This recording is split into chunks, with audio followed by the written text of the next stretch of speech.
Equations of motion क्या होता है? इक्वेशंस ऑफ मोशन बेसिकली जो है ना, कुछ फॉर्मूले हैं जिनको हम इक्वेशंस ऑफ मोशन कहते हैं। और फ्रैंकली स्पीकिंग इनका सही नाम होता है equations of motion for uniformly accelerated bodies. यानी कि इक्वेशंस ऑफ मोशन बेसिकली पांच फॉर्मूले हैं, और ये पांच फॉर्मूले जो हैं इनको इस्तेमाल करने के लिए शर्त क्या है? इस्तेमाल करने के लिए शर्त ये है कि जिन चीज़ों पर ये फॉर्मूले अप्लाई होंगे उनका एक्सेलरेशन यूनिफॉर्म होना चाहिए, यानी कि for uniformly accelerated bodies. Acceleration कह लें या डिसेलेरेशन कह लें, एक ही बात है। तो अगर किसी चीज का एक्सेलरेशन या डिसेलेरेशन यूनिफॉर्म है, कांस्टेंट है, तो फिर उसके ऊपर इक्वेशंस ऑफ मोशन अप्लाई हो सकती हैं, जो कि बेसिकली पांच फॉर्मूले हैं। वो पांच फॉर्मूले क्या हैं? वो पांच फॉर्मूले मैं पहले लिख देता हूँ। सबसे पहला फॉर्मूला है एस बराबर है U plus we divide by two and multiply by time T. ये फर्स्ट इक्वेशन ऑफ मोशन कहलाती है। ये फर्स्ट इक्वेशन ऑफ मोशन कहलाती है। सेकेंड इक्वेशन ऑफ मोशन जो है वो क्या होती है? वो होती है v equals to you plus A T. ये सेकेंड इक्वेशन ऑफ मोशन है। थर्ड इक्वेशन ऑफ मोशन क्या है? थर्ड इक्वेशन ऑफ मोशन होती है S equals to U multiply by T plus half A T square. ये third equation of motion होती है।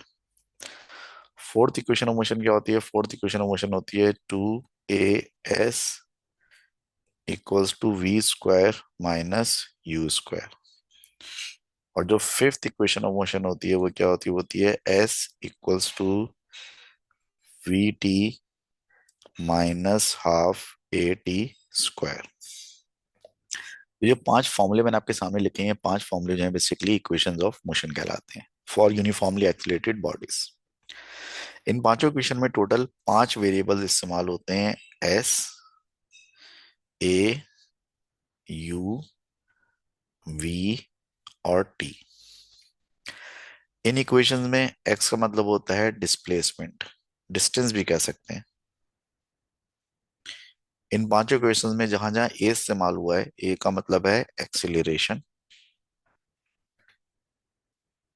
ऐसे इन पांचों इक्वेशंस में जहां जहां यू इस्तेमाल हुआ है, तो यू का मतलब है इनिशियल वेलोसिटी। और जहां जहां वी इस्तेमाल हुआ है, वी का मतलब है फाइनल वेलोसिटी। और जहां जहां टी इस्तेमाल हुआ है, टी का मतलब है इन इक्वेशंस में टाइम। ये बात ध्यान में रखनी है कि ये पांचों इक्वेशंस ऑफ मोशन जो है ये सिर्फ यूनिफॉर्मली एक्सिलेटेड बॉडीज के लिए हैं। यानी ये पांचों इक्वेशंस, पांचों फॉर्मूले उस वक्त इस्तेमाल होते हैं जब किसी ऑब्जेक्ट का एक्सलेशन जो यूनिफॉर्म हो, यानी कि वो कांस्टेंट एक्सलेशन से या कांस्टेंट डिसेलेशन से मूव कर रहा हो। अब यहाँ पर हम ये देखेंगे ये पांचों इक्वेशंस कहाँ से आई हैं, इनको डिराइव कैसे किया है। नॉर्मल एग्जामिनेशन में डेरिवेशन तो एग्जामिनर आपसे नहीं पूछता है, लेकिन डेरिवेशन जब आप इन पांचों इक्वेशंस की करेंगे तो उसमें बहुत सारे स्टेप्स ऐसे होते हैं कि जो कि हमारे बड़े काम के होते हैं। और कभी कभार कुछ थ्योरेटिकल टाइप की जो कुछ डेरिवेशन टाइप के जो सवाल आते हैं कैलमेटिक्स में, उसमें हमारे काम भी आते हैं। तो मेरे ख्याल में डेरिवेशंस इसकी कर लेनी चाहिए, पांचों इक्वेशंस की। ये पांचों इक्वेशन कहाँ से आई हैं, इसका हमें ओरिजिन भी पता चल जाएगा, और डेरिवेशन से भी हमारे कुछ कॉन्सेप्ट्स क्लियर होते हैं। So that's why always suggest कि इसकी डेरिवेशन कर लेना चाहिए आपको, कैसे ड्राइव हुए। पांचों इक्वेशन ड्राइव करते हैं, देखते हैं कहाँ से आई हैं पांचों इक्वेशंस। फर्स्ट करें कि एक ऑब्जेक्ट जो है वो कांस्टेंट एक्सेलरेशन से मूव कर रहा है। हम उस ऑब्जेक्ट का वेलोसिटी टाइम ग्राफ स्केच करते हैं। ठीक है, एक ऑब्जेक्ट कांस्टेंट एक्सेलरेशन से मूव कर रहा है और हम उसका वेलोसिटी टाइम ग्राफ स्केच करते हैं। ये ऑब्जेक्ट का वेलोसिटी टाइम ग्राफ है। अब आप देख सकते हैं ये जो वेलोसिटी टाइम ग्राफ है, ये जो उसका वेलोसिटी टाइम ग्राफ है, इसका ग्रेडियंट जो है वो कांस्टेंट है। जो इसका वेलोसिटी टाइम ग्राफ है, इसका ग्रेडियंट कांस्टेंट है। कांस्टेंट ग्रेडियंट का मतलब होता है, अगर वेलोसिटी टाइम ग्राफ का ग्रेडियंट एक्सेलरेशन को शो करता है, तो कांस्टेंट ग्रेडियंट का मतलब है कि इसका एक्सेलरेशन कांस्टेंट है, इसका एक्सेलरेशन कांस्टेंट है। अब लेट सपोज के जीरो टाइम पर जो इसकी स्पीड थी उसको हम कहते हैं यू, यानी कि इसकी इनिशियल स्पीड। और ये जो टाइम है, इस टाइम को हम कहते हैं टी। इस टाइम को हम क्या कहते हैं? टी। और टी टाइम गुजरने के बाद जो इसकी वेलोसिटी हो गई, वो फर्स्ट करें ये हो गई। ठीक है, टी टाइम करने के बाद फर्स्ट करें इसकी वेलोसिटी ये हो गई। और ये वेलोसिटी कितनी है, ये वेलोसिटी को हम कह देते हैं v। तो जीरो टाइम पर यानी कि इनिशियली इसकी वेलोसिटी u थी, और टाइम t गुजरने के बाद इसकी फाइनल वेलोसिटी क्या हो गई, इसकी फाइनल वेलोसिटी t हो और v हो गई। Small u small v small t। ठीक हो गया। अब हमने ये पढ़ा है कि अगर आप जो है किसी भी वेलोसिटी टाइम ग्राफ से डिस्प्लेसमेंट निकालना चाहें अगर, ठीक है, अगर आप किसी भी वेलोसिटी टाइम ग्राफ के जरिए डिस्प्लेसमेंट मालूम करना चाहें या डिस्टेंस मालूम करना चाहें एस, जिसको हम एस कह रहे हैं, तो वो किसके बराबर होता है, वो बराबर होता है एरिया अंडर द ग्राफ। यानी कि अगर आप वेलोसिटी टाइम ग्राफ का एरिया अंडर द ग्राफ निकालें तो वो डिस्प्लेसमेंट को शो करता है, एस को शो करता है। तो यहाँ पे जो एस होगा यानी कि जो डिस्प्लेसमेंट होगा वो एरिया अंडर द ग्राफ के बराबर होगा। ये जो आपको इस ग्राफ का एरिया नजर आ रहा है, आप देख सकते हैं कि इस ग्राफ का एरिया किस शेप में है। आप देखेंगे तो आपको पता चलेगा कि इस ग्राफ का एरिया जो है ट्रेपेजियम की शेप में है।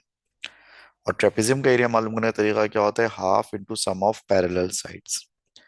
तो इस ट्रेपेजियम की जो पैरेलल साइड्स हैं उनमें से एक साइड की हाइट u है और दूसरी साइड की लेंथ जो है वो v है।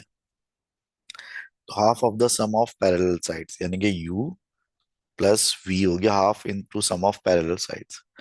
और उसको मल्टीप्लाई करते हैं हम ट्रेपेजियम की लेंथ से या हाइट से या बेस से, जो भी कह लें आप। तो जो यहाँ से लेकर यहाँ तक जो ट्रेपेजियम की पूरी लेंथ है वो है t, मल्टीप्लाई बाय t हो गया। तो ये आपने first equation of motion derive कर ली, u plus we divided by two and multiply by time. ये हमारी फर्स्ट इक्वेशन ऑफ मोशन हो गई जो हमने पीछे लिखी थी। आप देख सकते हैं पीछे हमारी फर्स्ट इक्वेशन ऑफ मोशन यही है, एस बराबर है u plus we divide by two multiply by time के। यहाँ पर एस का मतलब है डिस्प्लेसमेंट जो कवर हो रहा है, u और v का मतलब है इनिशियल एंड फाइनल वेलोसिटी, और t का मतलब है टाइम, जितने टाइम तक आपने ट्रेवल किया है। सेकेंड इक्वेशन ड्राइव करने के लिए हम ये देखेंगे कि आपके पास अगर वेलोसिटी टाइम ग्राफ हो, तो अगर आपको वेलोसिटी टाइम ग्राफ से एक्सेलरेशन मालूम करना होता है, तो वेलोसिटी टाइम ग्राफ से एक्सेलरेशन मालूम करने का तरीका ये होता है कि वो ग्रेडियंट ऑफ द ग्राफ के बराबर होता है। जिस तरह से डिस्प्लेसमेंट कवर जो होता है वो एरिया अंडर द ग्राफ के बराबर होता है, ऐसे ही जो एक्सेलरेशन अगर आप कैलकुलेट करना चाहें वेलोसिटी टाइम ग्राफ से, तो वो ग्रेडियंट ऑफ द ग्राफ के बराबर होता है। अब अगर आप ग्रेडियंट मालूम करना चाहते हैं किसी जगह का, तो ग्रेडियंट का फॉर्मूला होता है y2 minus Y one upon x2 minus x1। यानी कि आप ग्राफ के ऊपर स्ट्रेट लाइन अगर है तो उसके ऊपर कोई दो पॉइंट चूज करते हैं, x1 और y1, और x2 और y2 उसके कोऑर्डिनेट्स होते हैं, और फिर आप y2 minus Y one upon x2 minus x1 करते हैं। हम अपने ग्राफ के ऊपर जो दो कोऑर्डिनेट सेलेक्ट करेंगे, पहला कोऑर्डिनेट हम ये ले लेंगे, इस पॉइंट के कोऑर्डिनेट्स क्या होंगे, 0 एंड u। दूसरा पॉइंट हम ये ले लेंगे, इस पॉइंट के कोऑर्डिनेट्स क्या होंगे, t एंड v। तो ग्रेडियंट के फॉर्मूले के हिसाब से ये हमारे कोऑर्डिनेट्स हो गए x1 और y1, और ये हमारे कोऑर्डिनेट्स हो गए x2 एंड y2। अब अगर एक्सलेशन मालूम करने के लिए हम इन कोऑर्डिनेट्स को यूज करें, y2 minus Y one upon x2 minus x1, तो y2 हमारे ग्राफ में हमारा कोऑर्डिनेट था t, और y1 हमारा कोऑर्डिनेट नहीं सॉरी, y2 हमारा कोऑर्डिनेट जो था वो था v, और y1 हमारा कोऑर्डिनेट था u। जबकि x2 का जो कोऑर्डिनेट था वो था t, और x1 हमारा था 0। यानी कि एक्सलेशन जो है वो बराबर हुआ v minus U upon T के बराबर हुआ। टी को लेफ्ट साइड पे ले जाएंगे तो a मल्टीप्लाई बाय टी बराबर हो जाएगा v माइनस यू के बराबर हो जाएगा। a मल्टीप्लाई बाय टी बराबर हो जाएगा v माइनस यू के। u को भी उठा के यहाँ ले आएंगे तो ए टी प्लस यू बराबर हो जाएगा v के। अब हम ये कर सकते हैं कि v को सब्जेक्ट बना के लिख लें, तो v बराबर हो जाएगा u प्लस ए टी के। और ये इनफैक्ट हमने second equation of motion derive कर ली। अगर आप पीछे देखें तो हमारी सेकंड इक्वेशन ऑफ मोशन में ये लिखा हुआ है कि v बराबर है u प्लस ए टी के, यानी कि फाइनल वेलोसिटी बराबर है initial velocity plus acceleration multiply by time के। Third equation of motion derive करने के लिए हम क्या करेंगे, third equation of motion derive करने के लिए हम फर्स्ट और सेकंड इक्वेशन ऑफ मोशन को यूज करेंगे। According to second equation of motion v बराबर है u प्लस ए टी के बराबर है, and according to first equation of motion s बराबर है u plus we divided by two and multiply by T के बराबर है। तो अगर हम ऐसा करें कि जो v की ये वैल्यू है, v बराबर है u प्लस ए टी के, तो इस फॉर्मूले में जो v लिखा हुआ है उस v को हम रिप्लेस कर दें u प्लस ए टी से, क्योंकि सेकंड इक्वेशन के हिसाब से v बराबर है u प्लस ए टी के। तो फर्स्ट इक्वेशन में जो v लिखा हुआ है उस v को हम रिप्लेस कर देते हैं इसकी वैल्यू से, यानी कि u प्लस ए टी से। अगर हम ऐसा करते हैं तो सेकंड इक्वेशन में फिर s बराबर हो जाएगा u प्लस v की जगह क्या आएगा, v की जगह आ जाएगा u प्लस ए टी आ जाएगा, और ये डिवाइड होगा 2 से, और फिर ये ब्रैकेट मल्टीप्लाई होगा किससे, t से। सिंप्लीफाई करते रहें इसको, तो s बराबर होगा u प्लस यू हो जाएगा 2u divided plus 80 divide by 2, और फिर मल्टीप्लाई बाय t। इसको थोड़ा और आगे लेके चलते हैं, तो s बराबर है 2u प्लस 80 डिवाइड बाय 2 है ना, तो 2u को भी 2 से डिवाइड करते हैं, और जो 80 है उसको भी 2 से डिवाइड करते हैं, यानी कि हाफ 80 हो जाएगा ये। और ये पूरा ब्रैकेट मल्टीप्लाई हो रहा है t से। जरा गौर से देख लें दोबारा से मैंने क्या किया है। मैंने ये किया कि इस 2u को भी 2 से डिवाइड कर दिया, प्लस इस 80 को भी 2 से डिवाइड कर दिया। ठीक हो गया। अब 2 से तो 2 कैंसिल हो जाएगा, तो ब्रैकेट में क्या बचेगा, ब्रैकेट में बचेगा u, और ब्रैकेट में बचेगा हाफ ए टी, और ये ब्रैकेट मल्टीप्लाई हो रहा है t से। अब चूंकि t पूरे ब्रैकेट को मल्टीप्लाई कर रहा है, तो ब्रैकेट में जो दो टर्म्स है इन दोनों से मल्टीप्लाई होगा, तो s बराबर हो जाएगा u मल्टीप्लाई बाय t के, और plus half A T. Half A T जब t से मल्टीप्लाई होगा तो t पे क्या हो जाएगा, स्क्वायर। इस तरह से हमारी जो थर्ड इक्वेशन ऑफ मोशन है वो ड्राइव हो गई। आप देख सकते हैं जो हमारी थर्ड इक्वेशन ऑफ मोशन थी वो यही थी, s equals to U T plus half A T square. S का मतलब यहाँ पर डिस्टेंस या डिस्प्लेसमेंट है, यूटी का मतलब है initial velocity multiply by time, plus half A T square का मतलब है कि plus half into acceleration into time का स्क्वायर। ठीक हो गया। तो ये हमने थर्ड इक्वेशन ऑफ मोशन जो है वो भी ड्राइव कर ली। अब हम बढ़ेंगे फोर्थ इक्वेशन ऑफ मोशन की तरफ। Fourth equation of motion derive करने के लिए भी हम फर्स्ट और सेकंड इक्वेशन को ही यूज करेंगे। फोर्थ इक्वेशन ऑफ मोशन के लिए भी हम फर्स्ट और सेकंड इक्वेशन ऑफ मोशन को यूज करेंगे।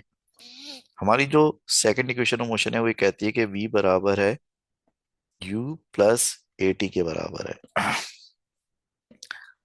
अब यहां से v माइनस यू जो है वो बराबर हो जाएगा ए टी के, या फिर v माइनस यू अपॉन ए बराबर हो जाएगा t के। तो हमने सेकंड इक्वेशन ऑफ मोशन से t की एक वैल्यू ड्राइव कर ली, v माइनस यू अपॉन ए। और जो हमारी फर्स्ट इक्वेशन ऑफ मोशन थी उसके हिसाब से s बराबर था किसके, s बराबर था u plus we divided by 2 multiply by T के। यहां से हम ये करेंगे कि जो ये t की वैल्यू आ रही है v upon U v minus U upon A, इस पूरी वैल्यू को हम यहाँ पर इस वाले t की जगह रिप्लेस कर देंगे, इस t को रिप्लेस कर देंगे हम v माइनस यू अपॉन ए से। इसको हम डी राइट करते हैं, u प्लस वी को मैं v प्लस यू लिख रहा हूँ, फर्क तो कोई नहीं पड़ता ना, u प्लस वी और v plus U, a plus B B और b प्लस ए की बात होती है। तो u plus V upon two लिखा हुआ है ये, और t की जगह मैं लिख रहा हूँ v माइनस यू अपॉन ए लिख रहा हूँ। ये वैल्यू रिप्लेस करने से क्या होगा, आप गौर करेंगे तो आपको न्यूमरेटर में नजर आ रहा होगा v plus U multiply by V minus U. ये आपको एक मैथमेटिक्स की आइडेंटिटी याद आ रही होगी, a plus B multiply by A minus B. तो आपको ये भी याद आ गया होगा कि a plus B multiply by A minus B क्या होता है। a plus B multiply by A minus B होता है A square minus B square होता है। तो हो जाएगा V square minus you square, और ये डिवाइड हो रहा है किससे, 2a से डिवाइड हो रहा है ये। 2a को हम लेफ्ट साइड पे ले जाएंगे उठा के, तो 2as जो है वो बराबर हो जाएगा किसके, V square minus you square के। और इस तरह से हमने ड्राइव कर ली फोर्थ इक्वेशन ऑफ मोशन। अब अगर आप फोर्थ इक्वेशन ऑफ मोशन देखें तो वो यही है कि 2as बराबर है we square minus you square के, जिसमें 2 का मतलब तो 2 है, a का मतलब एक्सलेशन है, s का मतलब डिस्प्लेसमेंट है, v का मतलब फाइनल वेलोसिटी है, और u का मतलब इनिशियल वेलोसिटी है। अब बचती है हमारी आखिरी इक्वेशन, पांचवी इक्वेशन ऑफ मोशन। उसको भी हम ड्राइव कर लेंगे, उसको भी हम फर्स्ट और सेकंड इक्वेशन की मोशन की मदद से ड्राइव करेंगे।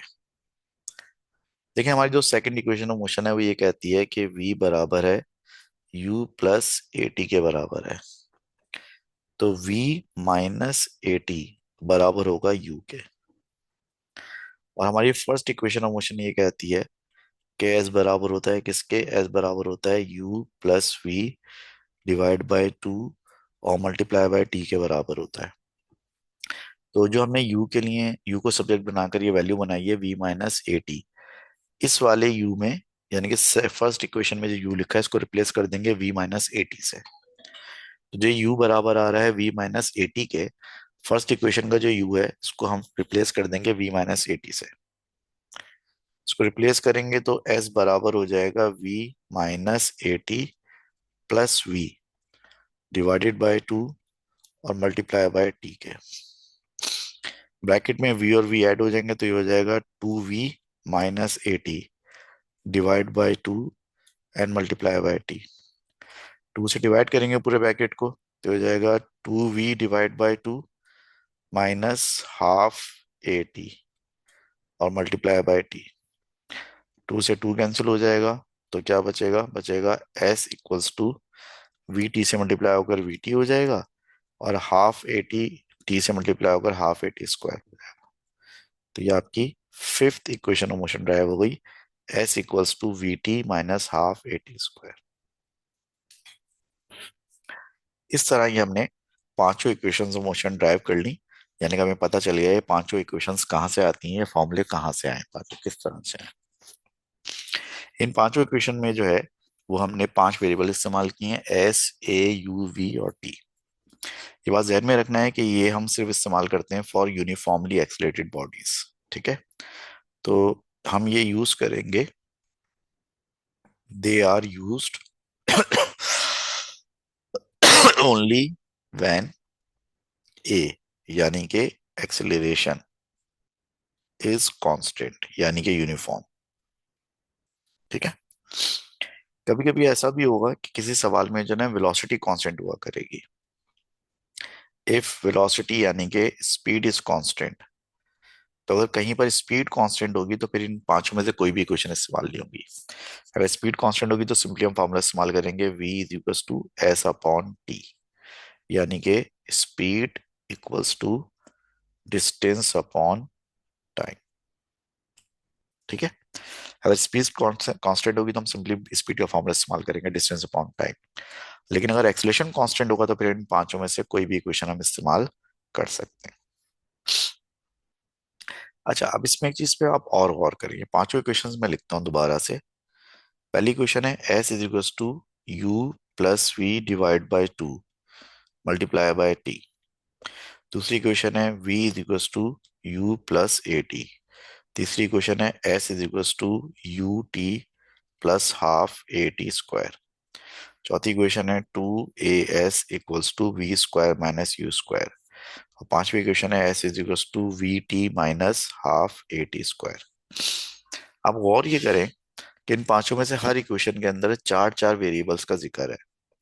इस इक्वेशन में s का जिक्र है, u का जिक्र है, v का जिक्र है और t का जिक्र है। सेकंड इक्वेशन में v मेंशन किया हुआ है, u मेंशन किया हुआ है, a मेंशन किया हुआ है और t मेंशन किया हुआ है। थर्ड इक्वेशन में s मेंशन किया हुआ है, u मेंशन किया हुआ है, t मेंशन किया हुआ है, a मेंशन किया हुआ है। पांचवी इक्वेशन में a मेंशन किया हुआ है, s का जिक्र है, v का जिक्र है, u का जिक्र है। और पांचवी इक्वेशन में s का, v का, t का और a का जिक्र किया हुआ है। तो हर इक्वेशन में चार वेरिएबल्स मौजूद हैं, एक वेरिएबल मिसिंग है। मिसाल तौर पर यहाँ पर मिसिंग है, एक्सलेशन मिसिंग है, यहाँ पर डिस्टेंस मिसिंग है, यहाँ पर फाइनल स्पीड मिसिंग है, यहाँ पर टाइम मिसिंग है और यहाँ पर इनिशियल स्पीड मिसिंग है। ठीक है, इन इक्वेशन को इस्तेमाल करते वक्त भी आपको इन्हीं बातों का ख्याल रखना है। अगर कोई एक ऐसा सवाल है जिसमें कोई चार वेरिएबल्स इन्वॉल्व हैं तो आपको देखना है वो चार वेरिएबल्स कौन सी इक्वेशन में आते हैं। मिसाल तौर पर मुझे एक सवाल दिया था, एक न्यूमेरिकल दिया था, मैं उसका डेटा बनाता हूँ। उसकी डेटा में एक्सेलरेशन का जिक्र है, डिस्टेंस का जिक्र है, इनिशियल स्पीड का जिक्र है, फाइनल स्पीड का जिक्र है। तो मैं देखूंगा चारों वेरिएबल्स कौन सी इक्वेशन में आते हैं। अगर आप गौर से देखेंगे तो एक्सेलरेशन, डिस्प्लेसमेंट, इनिशियल स्पीड और फाइनल स्पीड ये चारों जो है ये फोर्थ इक्वेशन में आते हैं। मैं फोर्थ इक्वेशन यूज करूंगा, ये वाली इक्वेशन। जैसे अगर किसी मुझे जिक्र किया हुआ एक्सलेशन का, फाइनल स्पीड का, इनिशियल स्पीड का और टाइम का, तो अगर मेरे सवाल में ये चार वेरिएबल्स इन्वॉल्व हैं, acceleration, final speed, initial speed और टाइम, तो मैं देखूंगा तो ये सेकंड इक्वेशन में आता है, तो वहां पर मैं सेकंड इक्वेशन अप्लाई करूँ। ठीक है। इस तरह से हमें फैसला करना होगा कि किसी भी न्यूमेरिकल को सॉल्व करते वक्त, किसी भी क्वेश्चन का सोल्यूशन निकालते वक्त इन पांचों में से हमें कौन सी इक्वेशन अप्लाई करनी है। हमें ये देखना होगा कि हर इक्वेशन में चार वेरिएबल्स इन्वॉल्व हैं और किस सिचुएशन की हम बात कर रहे हैं। हमारी किसी भी सिचुएशन में जो चार वेरिएबल्स इन्वॉल्व होंगे उसकी बेसिस पर हम फैसला करेंगे हमें पांचों में से कौन सी इक्वेशन ऑफ मोशन वहां पर अप्लाई करना चाहिए। कुछ कॉम्प्लिकेटेड जो सवाल होंगे, जो कॉम्प्लेक्स न्यूमेरिकल्स होंगे, उसमें एक से ज्यादा इक्वेशन भी अप्लाई होंगी। वो जब वो कॉम्प्लेक्स सवाल आएंगे उस वक्त हम देख लेंगे। अब हम थोड़ी सी प्रैक्टिस करते हैं, उस प्रैक्टिस में इन पांचों इक्वेशंस को यूज करना सीखेंगे हम किस तरह यूज करते हैं। फॉर एग्जाम्पल ये पहला प्रैक्टिस क्वेश्चन है आपके सामने। इसमें कह रहा है कि a car starts moving from rest. A car starts moving from rest. अब इस जुमले का मतलब क्या है? A car starts moving from rest, इस जुमले का मतलब है कि कार की जो इनिशियल स्पीड है वो क्या है? कार की इनिशियल स्पीड जीरो है। Car starts moving from rest यानी कि कार की इनिशियल स्पीड जीरो है, with constant acceleration and gain the speed of 10 metre per second. और फिर वो स्पीड गेन कर लेती है 10 मीटर पर सेकेंड। ये इसकी फाइनल स्पीड हो गई 10 metre per second in 4 seconds. In 4 seconds का मतलब है कि इसको टाइम आपको दिया हुआ है 4 सेकेंड्स का। कह रहे कि बताएं ये डिस्टेंस कितना ट्रेवल करेगी। एस मालूम करना है आपको कितना होगा। अब देखिए, जब मैंने सिचुएशन का डेटा बनाया तो मेरे सामने एक पिक्चर क्लियर हो गई कि इसमें यू वी टी तीनों दिए हुए हैं और एस मालूम किया हुआ है। यानी कि यू वी टी और एस का जिक्र है, इन चार वेरिएबल्स का जिक्र है। अब आप इक्वेशन ऑफ मोशन की तरफ गौर से देखेंगे तो आपको पता चलेगा चारों वेरिएबल्स किस में आते हैं। चारों वेरिएबल्स फर्स्ट इक्वेशन में आते हैं। फर्स्ट इक्वेशन क्या है? S is equals to you plus we divide by two and then multiply by time. S यानी कि डिस्टेंस हमें मालूम करना है। इनिशियल स्पीड यहाँ पर जीरो है, फाइनल स्पीड यहाँ पर 10 है, उसको मल्टीप्लाई बाय टू करेंगे और फिर इसको हमें मल्टीप्लाई बाय टाइम करना है। टाइम हमें 4 सेकेंड दिया हुआ है, तो ये सिंपली बन जाएगा 10 divide by 2 and multiply bye 4। तो ये हो जाएगा 20 मीटर्स। यानी कि कार जो है इन 4 सेकेंड्स में 20 मीटर का डिस्टेंस ट्रेवल करेगी इस तरह से। सेकंड क्वेश्चन देखते हैं। A car is moving at 10 metre per second, यानी कि कार अभी इसकी स्पीड 10 मीटर पर सेकेंड है। तो ये बेसिकली क्या हो गई? ये बेसिकली इनिशियल वेलोसिटी हो गई। कार की इनिशियल वेलोसिटी जो है वो 10 मीटर पर सेकेंड है। कार इस वक्त 10 मीटर पर सेकेंड की स्पीड से मूव कर रही है with a constant acceleration of 2 metre per second square. इसका जो एक्सलेशन है कांस्टेंट वो 2 मीटर पर सेकेंड स्क्वायर है। What should be its speed after 3 second. इसकी क्या स्पीड होना चाहिए, यानी कि फाइनल स्पीड क्या होनी चाहिए आफ्टर 3 सेकेंड, यानी कि टाइम आपको दिया हुआ है 3 सेकेंड्स का। 3 सेकेंड्स के बाद इसकी स्पीड क्या होनी चाहिए, ये सवाल है। तो आप देख सकते हैं जो चार वेरिएबल्स हैं यू ए वी और टी, यू ए वी और टी, ये चारों वेरिएबल्स जो हैं कौन सी इक्वेशन में आते हैं? ये चारों वेरिएबल्स इस इक्वेशन में आते हैं। v is equals to you plus A t. देखें इस इक्वेशन में ये चारों वेरिएबल्स मौजूद हैं। सेकंड इक्वेशन यहाँ पे अप्लाई होगी। v हमें मालूम करना है। इनिशियल स्पीड u आपको 10 दी हुई है, एक्सलेशन 2 है और टाइम आपको 3 दिया हुआ है। तो फाइनल स्पीड v बराबर हो जाएगी 10, 2 3 जा कितना होता है 6। तो फाइनल स्पीड आपकी हो जाएगी 16 मीटर पर सेकेंड। ये आपका आंसर आ गया फाइनल स्पीड का, 16 मीटर पर सेकेंड। उसके बाद अगले क्वेश्चन पे चलते हैं। अगला क्वेश्चन है उसमें कह रहा है कि a car is moving at 10 metre per second, यानी कि कार की इनिशियल स्पीड हो गई 10 मीटर पर सेकेंड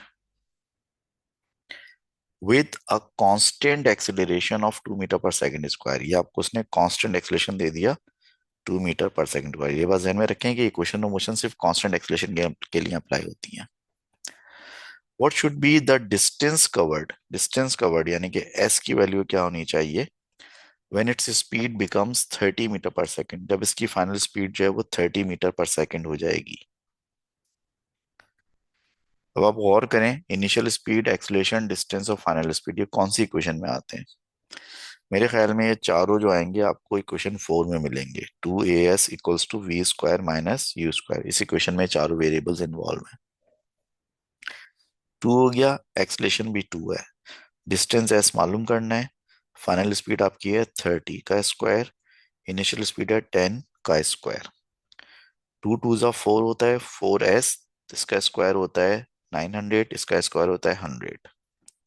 तो 4 × बराबर हो जाएगा 800, और डिस्टेंस एस जो है वो बराबर हो जाएगा वो 800 ÷ 4 यानी कि 200 मीटर्स। तो ये कार जो है 200 मीटर का डिस्टेंस जो है वो ट्रेवल कर पाएगी। अब ये कुछ मजीद प्रैक्टिस क्वेश्चन है इक्वेशंस ऑफ मोशन के, जो भी हम करने जा रहे हैं। सबसे पहला क्वेश्चन है कि derive equation s equals to we T minus half v t square. ये हमारी फिफ्थ इक्वेशन है जो कि हमने ड्राइव की थी, और इसको हम दोबारा ड्राइव करने जा रहे हैं। इसके लिए हमने फर्स्ट इक्वेशन ऑफ मोशन और सेकंड इक्वेशन ऑफ मोशन से मदद ली थी। जो हमारी सेकंड इक्वेशन ऑफ मोशन है वो क्या कहती है, वो ये कहती है कि v बराबर होता है किसके, v बराबर होता है u प्लस ए टी के बराबर होता है। तो v minus you, sorry, v minus a T किसके बराबर होगा, u के बराबर हो जाएगा। ये तो हो गया u की वैल्यू। हमारी फर्स्ट इक्वेशन ऑफ मोशन ये कहती है कि s बराबर होता है u plus we divide by two और मल्टीप्लाई बाय टी के। तो हम जो ये u की वैल्यू हमने निकाली है v minus a T, you की इस वैल्यू को हम यहाँ पर इस जगह इंसर्ट कर देंगे, u को रिप्लेस कर देंगे इस वैल्यू से। तो s बराबर हो जाएगा v माइनस ए टी, ये u की जगह आ गया v माइनस ए टी, फिर है v, फिर ये है डिवाइड बाई टू, और फिर ये मल्टीप्लाई बाय टाइम t। तो s बराबर हो जाएगा 2v minus a T divided by two और मल्टीप्लाई बाय टी। अब ये टू जो ब्रैकेट में डिवाइड कर रहा है, ये टू वी को भी डिवाइड कर रहा है और माइनस ए टी को भी डिवाइड कर रहा है। तो हो जाएगा 2v/2 और माइनस 1/2 ए टी, और ये पूरा ब्रैकेट मल्टीप्लाई हो रहा है टी से, टू से टू कैंसिल हो जाएगा। तो ब्रैकेट में बचेगा v minus half A T multiply by T. अभी टी ब्रैकेट में मौजूद दोनों चीजों से मल्टीप्लाई होगा, तो एस बराबर हो जाएगा we T minus half A T square. तो एस बराबर हो जाएगा we T minus half A T square. ठीक है, एस बराबर हो जाएगा we T minus half A T square. All right, ये आपने हाफ इक्वेशन क्यों ड्राइव कर आएगा दी। इसके अंदर? हाफ क्या, क्यों आया सर, ये बता दें जरा। हाफ। क्योंकि हमने ये जो टू है ना, ये टू जी वी भी टू से डिवाइड हो रहा है और ए टी भी टू से डिवाइड हो रहा है। तो अब आप ए टी अपॉन टू लिख लो या हाफ ए टी लिख लो, बात तो एक ही है ना। जी जी, सेम है। ठीक है, ठीक। चलिए उसके बाद एक न्यूमेरिकल है, इसको सॉल्व करते हैं। न्यूमेरिकल क्या है कि a car waiting on a traffic light starts moving from rest with a constant acceleration of 4 meter per second square as the traffic light turns green. At the same time, a motorcyclist moving at a constant speed of 10 meter per second passes the car. Find out how far from the traffic light the car driver would overtake the motorcyclist and what would be the speed of the car at that moment. तो question समझें क्या है। ये signal की line है, ठीक है, ये कार मौजूद है यहाँ सिग्नल की लाइन पर, ये कार है, कार अभी स्टेशनरी है। ठीक है, ये कार है अभी स्टेशनरी है। कार के स्टेशनरी होने का मतलब है कि इसकी इनिशियल स्पीड क्या है, अभी जीरो है। जैसे ट्रैफिक लाइट ग्रीन होगी कार चलना शुरू कर देगी, और कार का एक्सलेशन होगा 4 मीटर पर सेकेंड स्क्वायर। ठीक है, अब कार ने चलना शुरू कर दिया, कार चल रही है। At the same time, at the same time एक मोटरसाइकिलिस्ट, एम सी का मतलब है मोटरसाइकिलिस्ट, एक मोटरसाइकिलिस्ट पीछे से चलता हुआ आ रहा है और इसकी स्पीड कांस्टेंट है। और इसकी जो कांस्टेंट स्पीड है वो कितनी है, इसकी जो कांस्टेंट स्पीड है वो 10 मीटर पर सेकेंड है। जैसे ही ट्रैफिक लाइट पे पहुंचा तो ऑलरेडी ट्रैफिक लाइट ग्रीन हो चुकी थी, तो उसने बजाय रुकने के ये अपनी कांस्टेंट स्पीड से आगे निकल गया। क्योंकि इसकी स्पीड 10 है, अभी कार से ज्यादा है इसकी स्पीड, तो ज़ाहिर है आगे निकल जाएगा। लेकिन ये बात ध्यान में रखेंगे, कार एक्सिलरेट कर रही है, कार की स्पीड हर एक सेकंड में 4 मीटर पर सेकंड बढ़ती जा रही है, क्योंकि कार का acceleration 4 metre per second square है। तो फिर एक वक्त ऐसा आएगा कि कार जो है वो आगे कहीं पर जाकर, इस जगह पर जाकर, मिसाल के तौर पर मोटरसाइकिलिस्ट को ओवरटेक कर लेगी, यानी कि मोटरसाइकिलिस्ट भी यहाँ पहुंचेगा और कार भी यहाँ पहुंच जाएगी। तो हमें ये बताना है कि सिग्नल से लेकर कितनी दूर तक कार जो है वो जाकर मोटरसाइकिल को ओवरटेक करेगी, ये डिस्टेंस हमें मालूम करना है कितना है। हमें डिस्टेंस मालूम करना है कि कार सिग्नल से कितना दूर जाकर वो पॉइंट आएगा जहां पर कार मोटरसाइकिल को ओवरटेक कर लेगी। और नंबर 2 ये बताना है कि जब कार इस जगह पहुंचेगी तो कार की फाइनल स्पीड उस वक्त क्या होगी, यानी जब कार इसको ओवरटेक कर रही होगी तो कार की फाइनल स्पीड उस वक्त क्या होगी। अब इस न्यूमेरिकल में जो समझने वाली बात है, और इस तरह के जितने भी न्यूमेरिकल्स आएंगे उनमें जो समझने वाली बात है वो क्या है, कि सिग्नल से लेकर ओवरटेक करने तक कार जो डिस्टेंस ट्रेवल करेगी और मोटरसाइकिल जो डिस्टेंस ट्रेवल करेगी, ये दोनों डिस्टेंसेस इक्वल होंगे या अनइक्वल होंगे, जल्दी बताएं।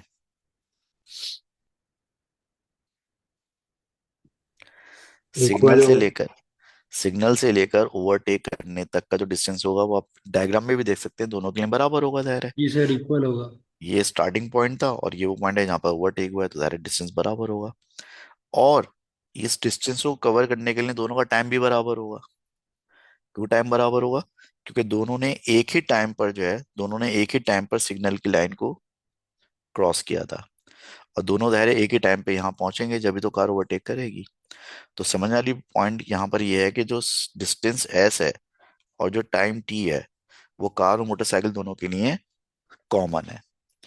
जो डिस्टेंस कार के लिए है वही कार डिस्टेंस मोटरसाइकिल के लिए है, और जो टाइम कार के लिए है वही टाइम मोटरसाइकिलिस्ट के लिए है। फर्क ये है कि जो कार है उसकी इनिशियल स्पीड 0 थी और फिर कार ने एक्सलेट किया 4 मीटर पर सेकंड स्क्वायर से, जबकि मोटरसाइकिलिस्ट जो है उसकी स्पीड शुरू से लेकर आखिर तक कांस्टेंट है। तो जब स्पीड कांस्टेंट होती है तो कोई इक्वेशन ऑफ मोशन अप्लाई नहीं होती। इक्वेशन ऑफ मोशन कब अप्लाई होती है? जब यूनिफॉर्मली कोई चीज एक्सलरेट कर रही होती है। तो कार का अगर हम मामला देखें, तो कार के लिए हमारे पास क्या क्या डेटा है। कार की इनिशियल स्पीड है जो कि 0 है। कार का एक्सलरेशन जो है वो 4 मीटर पर सेकंड स्क्वायर है। कार जो डिस्टेंस ट्रेवल करेगी वो ऐसे है जो कि हमें नहीं पता। कार को टाइम लगेगा टी जो कि हमें नहीं पता। और कार की फाइनल स्पीड भी हमें नहीं पता, मालूम करनी है। अब शुरू की अगर हम चार वेरिएबल्स देखें कार के, इनिशियल स्पीड, एक्सेलरेशन, डिस्टेंस और टाइम, ये चारों कौन सी इक्वेशन ऑफ मोशन में आते हैं? तो कार के लिए जो शुरू के चार वेरिएबल्स हैं वो इस इक्वेशन में आते हैं। कौन सी इक्वेशन में? वो थर्ड इक्वेशन ऑफ मोशन में आते हैं। S equals to U T plus half A T square. ये बात मैं शायद आपको पहले भी बता चुका हूँ कि जब हम third equation of motion apply कर रहे होते हैं और इनिशियल स्पीड 0 होती है तो यू टी तो 0 हो जाता है। तो हम इसको डायरेक्टली ऐसे भी लिख सकते हैं, s is equal to half A T square, क्योंकि इनिशियल स्पीड यहाँ 0 है। अब डिस्टेंस एस तो हमें नहीं पता है कितना है, तो ऐसे ही रहेगा। एक्सलेशन हमें पता है 4 है, और टाइम भी हमें नहीं पता है कितना है, तो वो टी ही रहेगा उसकी जगह।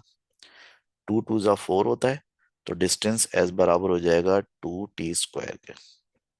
ये की इक्वेशन बन गई, एस बराबर हो गया 2 टी स्क्वायर के। अब हम अगर बात करें मोटरसाइकिलिस्ट की, तो मोटरसाइकिलिस्ट का डेटा तो बहुत ही आसान है। मोटरसाइकिलिस्ट जो होता है बेचारा, वो तो कांस्टेंट स्पीड से मूव कर रहा है, तो उसकी तो कांस्टेंट स्पीड है बस वी, 10 मीटर पर सेकेंड। इसका डिस्टेंस कार के डिस्टेंस के बराबर है, इसका टाइम कार के टाइम के बराबर है।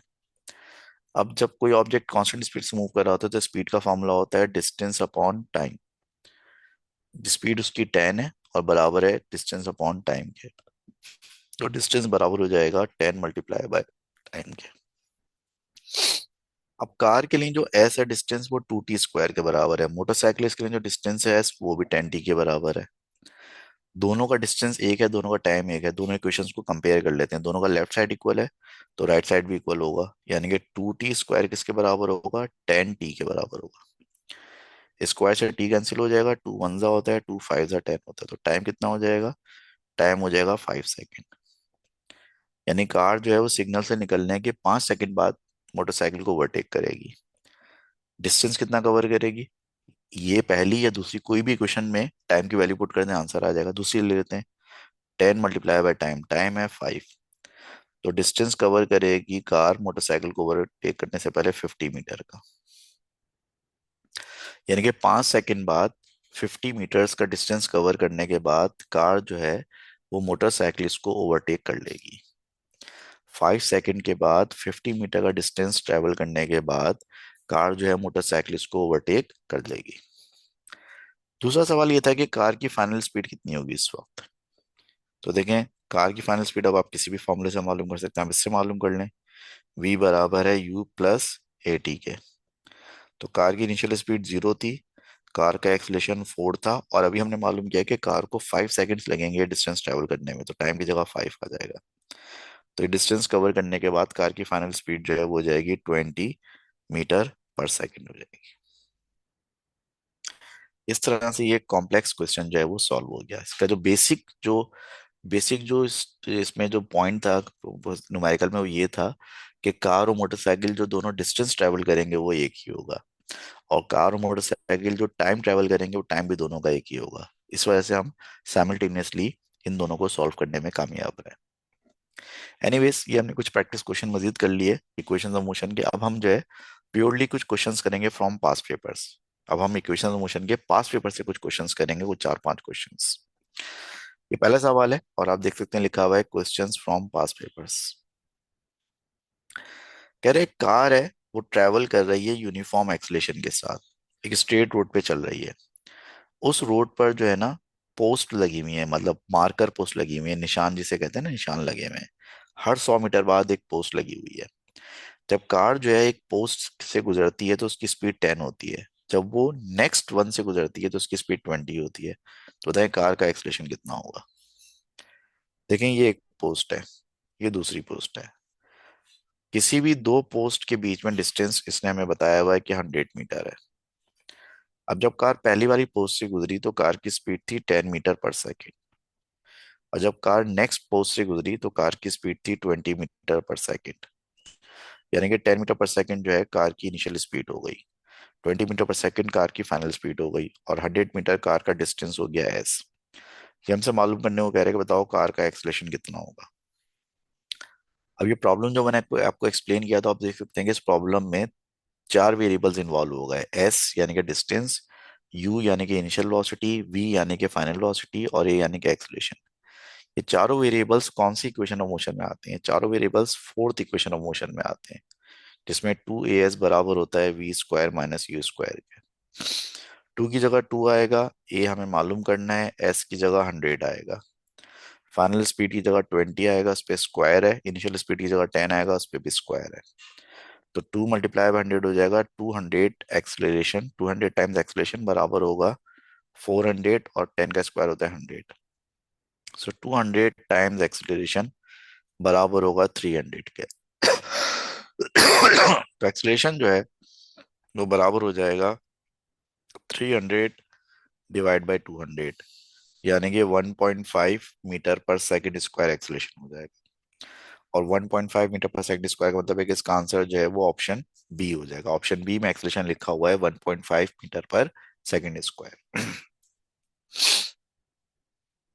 चलिए जी, नेक्स्ट क्वेश्चन की तरफ चलते हैं। नेक्स्ट क्वेश्चन में कह रहा है कि एक कैथोड रे ट्यूब है, उसमें एक इलेक्ट्रॉन एक्सेलरेट होता है यूनिफॉर्मली की स्ट्रेट लाइन में, और उसकी स्पीड 4 एक्सपोनेंट 3 से बढ़कर 2 एक्सपोनेंट 7 हो जाती है 10 मिलीमीटर के डिस्टेंस में। तो बताएं इसका एक्सेलेरेशन क्या होगा। देखें, इलेक्ट्रॉन की इनिशियल स्पीड क्या दी हुई है इसने, इलेक्ट्रॉन की इनिशियल स्पीड थी, इलेक्ट्रॉन की जो इनिशियल स्पीड इसने दी हुई है, इनिशियल स्पीड ऑफ इलेक्ट्रॉन है 4 exponent 3 metre per second. Electron की फाइनल स्पीड जो दी हुई है वो है 2 exponent 7 metre per second. Distance जो इलेक्ट्रॉन ने कवर किया है वो है 10 मिलीमीटर। मीटर में कन्वर्ट करेंगे तो बनेगा 0.01 मीटर। मिलीमीटर को मीटर में कन्वर्ट करने के लिए डिवाइड बाई 1000 करते हैं। आपसे क्या बताओ उसका एक्सलेशन कितना होगा। तो आप दोबारा देख सकते हैं कि चारों वेरिएबल्स यू वी ऐसे कौन सी इक्वेशन में आते हैं, अभी जो हमने यूज किए फोर्थ इक्वेशन ऑफ मोशन में आते हैं चारों वेरिएबल्स। तो 2 एस बराबर होता है we square minus you square के। 2 हो गया, एक्सलेशन हमें मालूम करना है, डिस्टेंस है 0.01, फाइनल स्पीड इसकी है 2 एक्सपोनेंट 7, जिस पर आएगा स्क्वायर, माइनस इनिशियल स्पीड इसकी है 4 एक्सपोनेंट 3, इस पर भी आएगा स्क्वायर। 2 × 0.1 हो जाएगा 0.02 टाइम्स एक्सिलरेशन। 2 एक्सपोनेंट 7 का स्क्वायर बनेगा 4 एक्सपोनेंट 14, माइनस 4 एक्सपोनेंट 3 का स्क्वायर बनेगा 16 एक्सपोनेंट 6। तो जिसका एक्सलेशन है वो बराबर होगा 4 exponent 14 minus 16 exponent 6 and divided by 0.02। तो अगर आपके पास कैलकुलेटर है तो मुझे कैलकुलेट करके बताएं क्या आंसर आ रहा है इसका।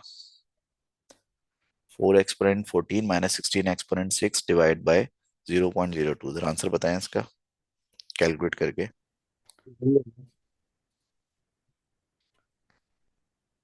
कितना आ रहा है? 2 × 10⁻16। 2 एक्सपोनेंट कितना आ रहा है? 10⁻16। 16 मीटर पर सेकेंड स्क्वायर। तो एक्सलेशन इसका हो जाएगा 2 × 10⁻16 मीटर पर सेकेंड स्क्वायर, ये इसका एक्सलेशन हो जाएगा। ठीक हो गया भाई। चलें अगले क्वेश्चन की तरफ चलते हैं। अगले क्वेश्चन में कह रहा है कि a sprinter runs a 100-meter race in a straight line. He accelerates from the starting block at a constant acceleration of 2.5 meter per second square to reach his maximum speed of 10 meter per second. He maintains this speed until he crosses the finish line. Which time does it take the sprinter to run the race? अब इस question को जरा तफसील के साथ समझते हैं। ये मैं नेक्स्ट पेज पे एक ब्लैंक पेज पे सॉल्व कर लेता हूँ, मुझे जगह चाहिए होगी जरा। देखिए क्वेश्चन इस तरह से है कि एक स्प्रिंटर है, मतलब 100 मीटर वाली रेस हो रही है। ये पूरी रेस जो है कितने डिस्टेंस की है? ये पूरी रेस जो है 100 मीटर की रेस है ये स्टार्टिंग पॉइंट है, ठीक है। ये स्टार्टिंग पॉइंट है, ये फिनिशिंग पॉइंट है। स्टार्टिंग पॉइंट से बंदे ने चलना शुरू किया रेस से, तो इनिशियल स्पीड क्या थी? 0। जब उसने चलना शुरू किया तो उसका एक्सलेशन था 2.5 मीटर पर सेकंड स्क्वायर। चलता रहा, यहां पहुंचकर उसकी स्पीड हो गई 10 मीटर पर सेकंड। यानी कि शुरू में इसने 0 मीटर पर सेकंड से स्टार्ट किया, 2.5 मीटर पर सेकंड स्क्वायर के एक्सलेशन से एक्सलेट किया और फिर इसने 10 मीटर पर सेकंड की स्पीड गेन कर ली। उसके बाद यहां से लेकर और पूरे एंड तक ये कांस्टेंट स्पीड से चलता रहा, और वो कांस्टेंट स्पीड इसकी मैक्सिमम स्पीड थी, यानी कि 10 मीटर पर सेकंड। तो क्वेश्चन यहाँ पर ये कि इस पूरी रेस में इसको टाइम कितना लगा। देखें इस रेस को हम 3 पॉइंट में डिवाइड कर लेते हैं। ये पॉइंट ए है, ये पॉइंट बी है और ये पॉइंट सी है, ठीक है। पहले हम बात करते हैं पॉइंट ए से लेकर पॉइंट बी तक की, from point A to point B. Point A से लेकर पॉइंट बी तक अगर देखें तो इसकी जो इनिशियल स्पीड है वो क्या है? इसकी इनिशियल स्पीड 0 है। फाइनल स्पीड क्या है? ए से लेके बी तक फाइनल स्पीड इसकी है 10 मीटर पर सेकेंड। ए से लेके बी तक इसका एक्सलेशन कितना है? इसका एक्सलेशन है 2.5 मीटर पर सेकेंड स्क्वायर। ए से लेके बी तक इसने कितना टाइम लिया है नहीं पता हमें, और ए से लेके बी तक इसने कितना डिस्टेंस ट्रेवल किया है वो भी नहीं पता हमें। दोनों चीजें मालूम करते हैं।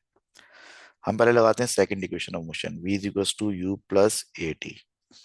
फाइनल स्पीड इसकी 10 है, इनिशियल स्पीड इसकी 0 है, एक्सलेशन इसका 2.5 है, टाइम पता नहीं है। तो 10 बराबर होगा 2.5 टाइम्स ऑफ टी के, या फिर 10 डिवाइडेड बाय 2.5 जो है वो बराबर होगा टाइम के, जो कि आ जाएगा 4 सेकेंड्स। यानी कि यहाँ ए से लेकर और बी तक ट्रेवल करने में इसको टाइम लगा 4 सेकेंड्स का। ए से लेकर बी तक का डिस्टेंस मालूम कर लेते हैं। कोई सी भी क्वेश्चन लगा लें, क्वेश्चन 1 लगा लें, 2 लगा लें, मतलब 2 के अलावा कोई भी लगा लें, सब में डिस्टेंस आता है। फर्स्ट करें हम फर्स्ट इक्वेशन लगा लेते हैं, एस बराबर होता है u plus we divide by 2 multiply by time के। तो इसकी इनिशियल स्पीड तो 0 थी, फाइनल स्पीड 10 थी, डिवाइड बाय 2 करना है और टाइम्स को लगाया 4 सेकेंड्स। तो डिस्टेंस हो जाएगा 20 मीटर्स का। यानी कि ए से लेके बी तक इसने 4 सेकंड लगाए और इसने डिस्टेंस कवर किया है 20 मीटर्स का, ए से लेके बी तक। अब आते हैं हम इसके दूसरे हिस्से पर। इसकी रेस का जो दूसरा हिस्सा है वो पॉइंट बी से लेकर पॉइंट सी तक है। इसकी रेस का दूसरा हिस्सा जो है पॉइंट बी से लेकर पॉइंट सी तक है। पॉइंट बी से लेकर पॉइंट सी तक इसकी स्पीड कांस्टेंट है, और वो कांस्टेंट स्पीड है 10 मीटर पर सेकेंड। और पॉइंट बी से लेके पॉइंट सी तक इसका डिस्टेंस अब हमें पता चल चुका है, क्योंकि टोटल डिस्टेंस 100 था और 20 मीटर ये कवर कर चुका है। तो पॉइंट बी से लेके सी तक का डिस्टेंस होगा 80 मीटर। हमें अब चाहिए कि बी से लेके सी तक टाइम कितना लगेगा इसको। चूंकि ये कांस्टेंट स्पीड से चल रहा है, तो कांस्टेंट स्पीड में हम सिंपली फॉर्मूला लगाते हैं, स्पीड बराबर है डिस्टेंस अपॉन टाइम के। तो स्पीड यहाँ पर 10 है, डिस्टेंस यहाँ पर 8 है, टाइम हम मालूम करना चाहते हैं। तो टाइम आ जाएगा 8 सेकेंड्स का। तो जो दूसरा हिस्सा है रेस का वो कवर होगा 8 सेकेंड में। तो अब अगर आप टोटल टाइम निकालें रेस का, तो पहले हिस्से में इसको टाइम लगा कवर करने में 4 सेकेंड, और दूसरा जो कांस्टेंट स्पीड वाला पार्ट है वो कवर करने में इसको लगा 8 सेकेंड। तो टोटल टाइम इसको कितना लगा? 12 सेकेंड्स। टोटल ये 12 सेकेंड में पूरी रेस जो है कवर करेगा। ठीक है भाई, बात समझ में आ गई सब लोग अच्छी तरह से ये? जी तो मैंने सर। बिल्कुल बिल्कुल डिटेल में आपको एक्सप्लेन कर दिया है कि टोटल टाइम इस स्प्रिंटर को कितना लगेगा 100 मीटर की रेस कवर करने में। चलो जी और आगे चलते हैं। तो इसका आंसर 12 सेकेंड यानी कि सी हो जाएगा इसका। अगला क्वेश्चन देखें। कह रहे in order that a train can stop safely it will always pass a signal showing a yellow light before it reaches a signal showing a red light. Drivers apply the brake at the yellow light and this results in a uniform deceleration to stop exactly at the red light. The distance between the red and yellow light is x. What must be in the minimum distance between the lights if the train speed is increased by 20% without changing the deceleration of the train? देखें ये कह रहा है कि एक train है वो चलती हुई आ रही है। फर्ज करें ट्रेन की स्पीड जो है मिसाल के तौर पे यू है। ट्रेन की स्पीड कितनी है? यू है। अब ये ट्रेन चलती हुई आएगी, चलती हुई आएगी, यहां पर आएगा एक सिग्नल। ये येलो सिग्नल है। ठीक है, ये कौन सा सिग्नल है? येलो। तो इस येलो सिग्नल पर क्या होगा कि ड्राइवर जो है, ट्रेन ड्राइवर ब्रेक्स लगाना शुरू कर देगा। यहाँ से जब ब्रेक्स लगाना शुरू करेगा तो उसकी इनिशियल स्पीड तो इस वक्त यू है ना। ब्रेक्स लगाएगा, ब्रेक्स लगाते लगाते लगाते ट्रेन यहाँ पे जाके रुक जाएगी। कहाँ रुक जाएगी? यहाँ पर भी एक सिग्नल है, और यहाँ पे जो सिग्नल है वो कौन सा सिग्नल है? रेड सिग्नल है। यहाँ पे जाके ट्रेन की फाइनल स्पीड क्या हो जाएगी? 0 हो जाएगी, ट्रेन रुक जाएगी। ठीक है। ट्रेन का एक डिसैलिरेशन होगा, उस डिसैलिरेशन को हम -a कह देते हैं, क्योंकि डिसैलिरेशन नेगेटिव एक्सेलेरेशन होता है ना। तो -a डिसैलिरेशन से ट्रेन रुक जाएगी। ये जो येलो वाली लाइट है और जो रेड वाली लाइट है, जहां तक ट्रेन डिसैलिरेट हुई है, ये जो डिस्टेंस है ये डिस्टेंस बराबर है एक्स के। डिस्टेंस किसके बराबर है? एक्स के बराबर है। सवाल क्या है? सवाल ये कि आज जो ट्रेन आ रही है ना उसकी स्पीड 20% ज्यादा है। तो अब चूंकि इसकी स्पीड 20% ज्यादा है, तो जब ड्राइवर ट्रेन को रोकेगा तो डिसलेशन उतना ही होगा कल वाला। तो अगर ये येलो लाइट पे जाके ब्रेक लगाएगा तो ट्रेन तो फिर आगे जाके रुकेगी, क्योंकि ट्रेन की स्पीड ज्यादा है। तो वो ब्रेक पहले लगा देगा, यानी येलो लाइट को आप पहले शिफ्ट कर देंगे, क्योंकि अब ट्रेन की स्पीड ज्यादा है ना। तो अब येलो लाइट को आपने पहले शिफ्ट कर दिया। अब आप वही ब्रेक लगाएंगे और जाके रुकेंगे कहाँ आप? जाके वहीं रुकेंगे आप रेड लाइट पे। जाके आप वहीं रुकेंगे रेड लाइट पे।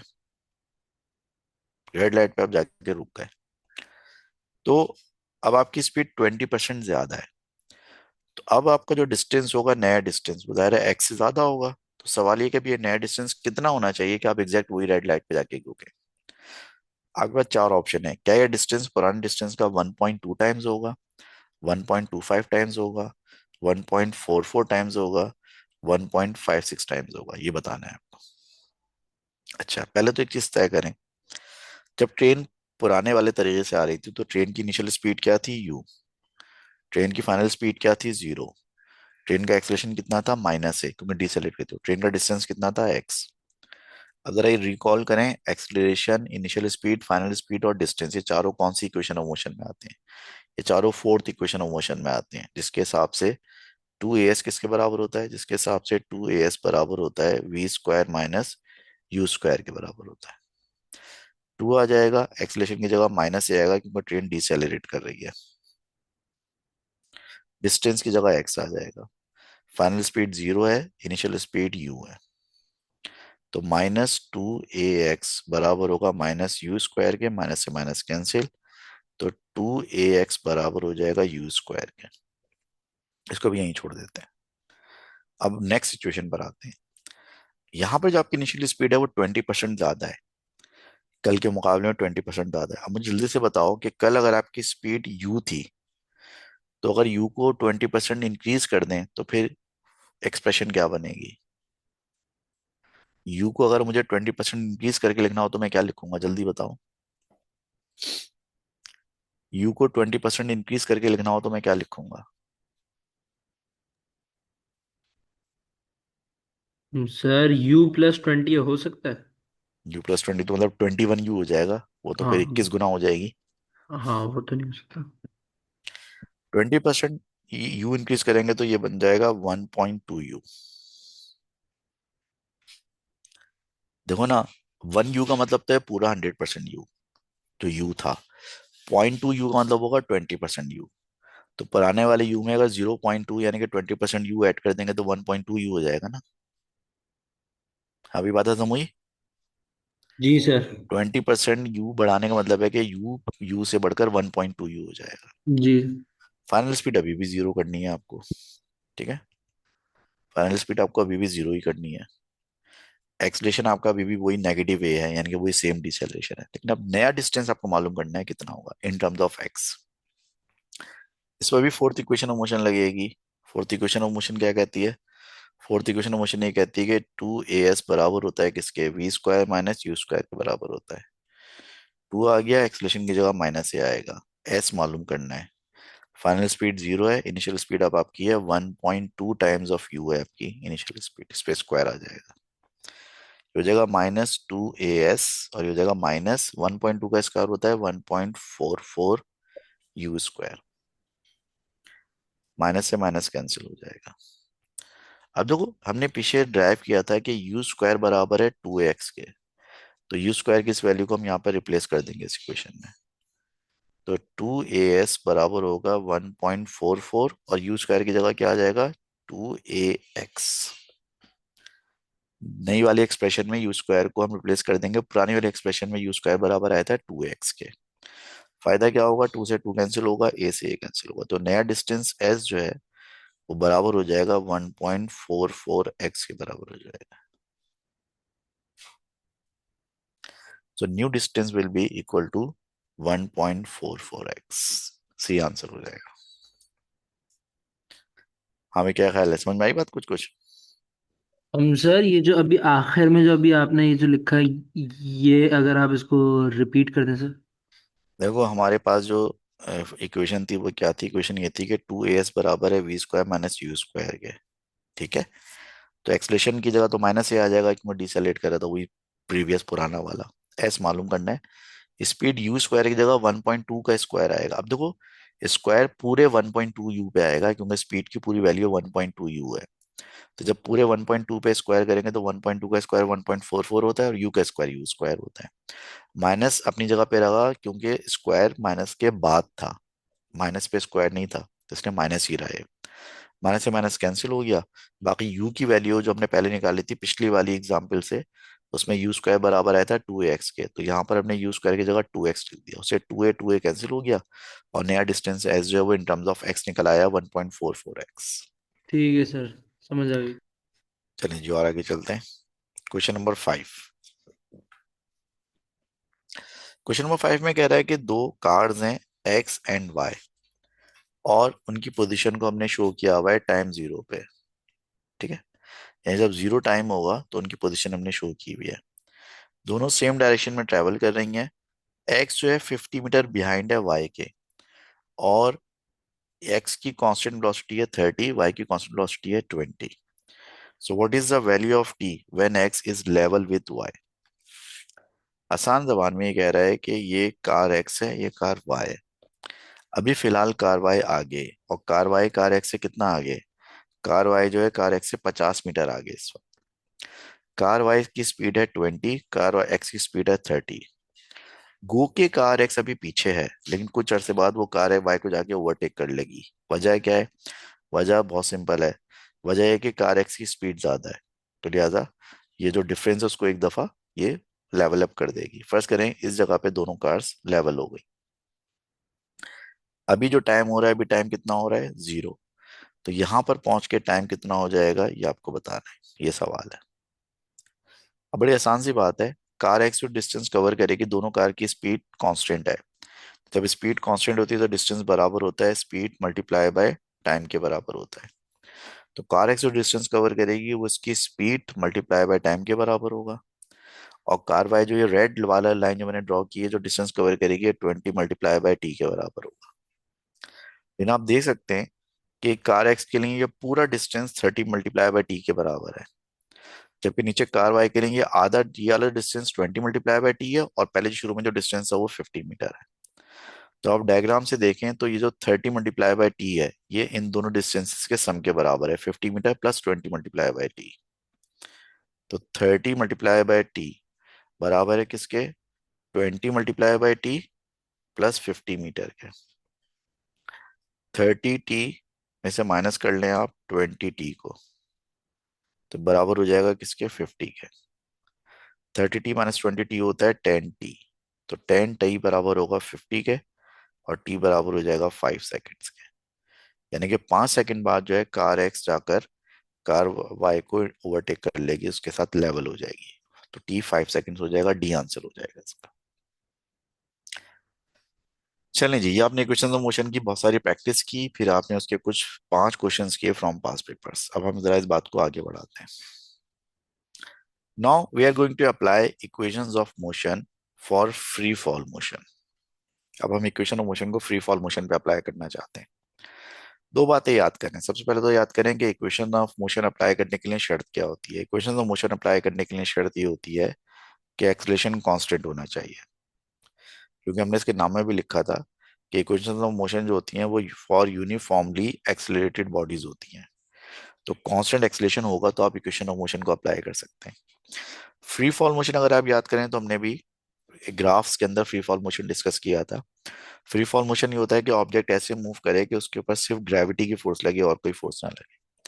अब चाहे वो ऊपर से नीचे आ रहा हो, चाहे नीचे से ऊपर जा रहा हो, अगर उस पे the only force acting is gravity, तो फिर उसको हम फ्री फॉल मोशन कहते हैं। जब कोई ऑब्जेक्ट फ्री फॉल मोशन कर रहा होता है और वो ऊपर से नीचे आ रहा होता है, तो उसकी स्पीड जो है वो कॉन्स्टेंटली बढ़ रही होती है 9.8 के रेट से। यानी कि हर सेकंड में उसकी speed 9.8 metre per second square बढ़ जाती है। और जब कोई ऑब्जेक्ट नीचे से ऊपर जा रहा होता है तो उसकी स्पीड कम हो रही होती है 9.8 मीटर पर सेकंड स्क्वायर के रेट से। यानी कि आप इसके एक्सलेशन को -9.8 मीटर पर सेकंड स्क्वायर ले सकते हैं। अब ये काम दो तरह से होता है। एक तो होता है कि अगर आप स्ट्रिक्टली वेक्टर्स की जबान में बात करें, तो स्ट्रिक्टली वेक्टर्स की जबान में ये एक्सलेशन -9.8 ही होगा, चाहे ऊपर जा रहे हो चाहे नीचे जा रहे हो। लेकिन जब अगर आप स्ट्रिक्टली वेक्टर की जबान में बात करेंगे तो फिर आपको डिस्प्लेसमेंट भी प्लस और माइनस में लेना पड़ेगा, आपको वेलोसिटी भी प्लस और माइनस में लेना पड़ेगी। और अगर आप वेक्टर की जबान में बात नहीं करना चाहते, आप स्पीड की जबान में बात करना चाहते हैं, तो बहुत ही आसान है। आप ऊपर से नीचे आते वक्त एक्सलेशन की वैल्यू को लें +9.8 मीटर पर सेकंड स्क्वायर, और नीचे से ऊपर जाते वक्त आप एक्सलेशन की वैल्यू को लें -9.8 मीटर पर सेकंड स्क्वायर। फिलहाल अभी हम स्पीड वाली जो है वो टेक्निक यूज करेंगे। बाद में आगे चल के जब आप इसमें परफेक्ट हो जाएंगे न्यूमेरिकल्स में, तो फिर हम ये वेक्टर वाली बात भी इन्वॉल्व कर लेंगे, जिसमें एक्सलेशन हमेशा -9.8 ही लिया करेंगे। लेकिन फिलहाल अभी हम ये अज्यूम कर रहे हैं कि ऊपर से नीचे आते वक्त चूंकि स्पीड बढ़ती है तो हम एक्सलेशन को प्लस में ले रहे हैं 9.8, और नीचे से ऊपर जाते वक्त चूंकि स्पीड डिक्रीज होती है तो हम एक्सलेशन को ले रहे हैं -9.8। अब चूंकि ये +9.8 -9.8 एक्सलेशन जो है कांस्टेंट एक्सलेशन है, लिहाजा फ्री फॉल मोशन के ऊपर इक्वेशन ऑफ मोशन अप्लाई हो सकती हैं। फर्क ये पड़ेगा कि जब आप ये पांचों इक्वेशन ऑफ मोशन अप्लाई करेंगे, तो पहली इक्वेशन ऑफ मोशन होती थी जिसमें एस बराबर होता था किसके? u plus we divide by 2 and multiply by time के। सेकेंड इक्वेशन होती थी इसमें v बराबर होता था किसके, v बराबर होता था u प्लस ए टी के बराबर होता था। तीसरी इक्वेशन में s बराबर होता था u T plus half A T square के। चौथी इक्वेशन में 2as बराबर होता था v square minus you square के। और पांचवी इक्वेशन में s बराबर होता था v T minus half A T square के। ये पांचों इक्वेशन जो है आप यहाँ पर यूज करेंगे, बस फर्क ये होगा कि यहाँ पर s यानी कि डिस्टेंस का मतलब होगा हाइट, यानी कि बेसिकली डिस्टेंस यहाँ पर वर्टिकल डिस्टेंस होगा। तो आप जो है जितनी भी हाइट कवर करेंगे वो बेसिकली यहाँ पर डिस्टेंस होगा। ठीक है, तो पहले बात तो यहाँ पर डिस्टेंस s का मतलब होगा हाइट। पेन में कोई मसला हो गया आईपैड के, मुझे लग रहा है। डिस्टेंस s का मतलब यहाँ पर हाइट होगा, और एक्सलेशन यहाँ पर फिक्स हुआ करेगा। और वो फिक्स एक्सलेशन कितना हुआ करेगा, वो फिक्स एक्सलेशन हुआ करेगा 9.8 मीटर पर सेकंड स्क्वायर। अभी 9.8 मीटर पर सेकंड स्क्वायर आप नीचे से ऊपर जाते वक्त जो है माइनस में लिया करेंगे। ठीक है, ये 9.8 मीटर पर सेकंड स्क्वायर आप नीचे से ऊपर जाते वक्त माइनस में लिया करेंगे, और ये 9.8 मीटर पर सेकंड स्क्वायर ऊपर से नीचे आते वक्त आप प्लस में लिया करेंगे। ठीक है, तो बस ये इक्वेशन ऑफ मोशन आप बिल्कुल वैसे अप्लाई करेंगे जो इतनी देर से हम अप्लाई करते आ रहे हैं, बस दो बातों को ख्याल रखेंगे। यहाँ पर डिस्टेंस एस का मतलब हाइट होगा, वर्टिकल डिस्टेंस होगा, और एक्सलेशन की वैल्यू हमें हमेशा पता हुआ करेगी, वो 9.8 हुआ करेगी। ऊपर से नीचे आते वक्त +9.8, नीचे से ऊपर जाते वक्त -9.8।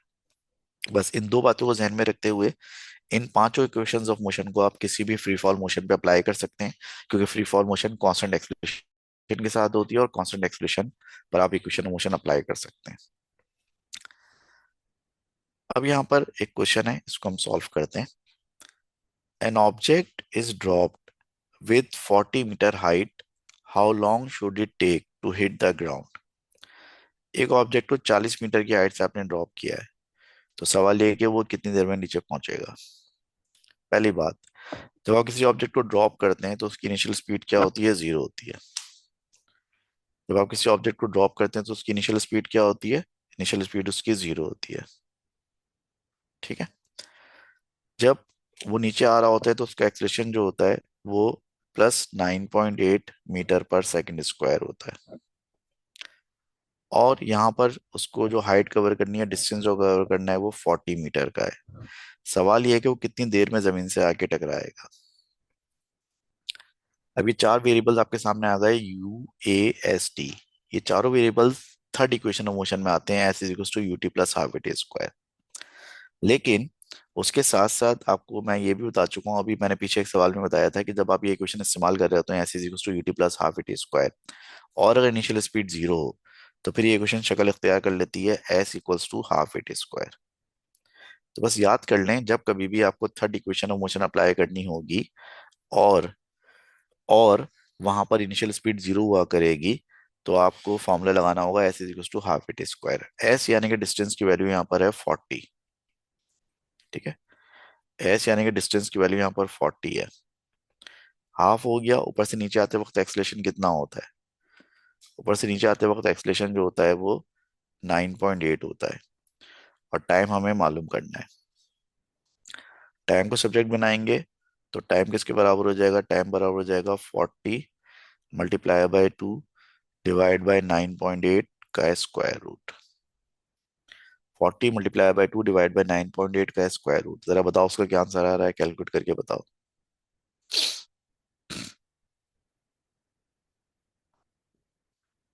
हाँ जरा प्लीज कैलकुलेट करके बताएं इसको क्या आंसर आ रहा है। 40 multiply by 2 divide by 9.8, 2.85। 2.85 seconds. यानी कि इस ऑब्जेक्ट को नीचे 40 मीटर नीचे गिरने में जो है वो 2.85 सेकेंड्स का टाइम लगेगा। ठीक हो गया, चलें next question. An object is dropped from a height of 50 meter. How long will it take to fall last 10 meters? अब एक ऑब्जेक्ट को आप 50 मीटर की हाइट से गिरा रहे हैं, एक ऑब्जेक्ट को आप 50 मीटर की हाइट से गिरा रहे हैं, सवाल यह है कि लास्ट 10 मीटर की जो हाइट होगी, वो लास्ट 10 मीटर की हाइट गिरने में उसको कितना टाइम लगेगा। 50 मीटर से ऑब्जेक्ट गिरा है, लेकिन हमें टाइम चाहिए सिर्फ आखिरी 10 मीटर का। ये बताएं कि अगर मैं जो है वो आखिर के 10 मीटर पे अगर मैं s equals to half a t square लगाऊं, तो क्या ये दुरुस्त होगा या गलत होगा। अगर मैं आखिर के 10 मीटर पर s equals to half a t square की क्वेश्चन लगाऊं, तो ये सही होगा गलत होगा।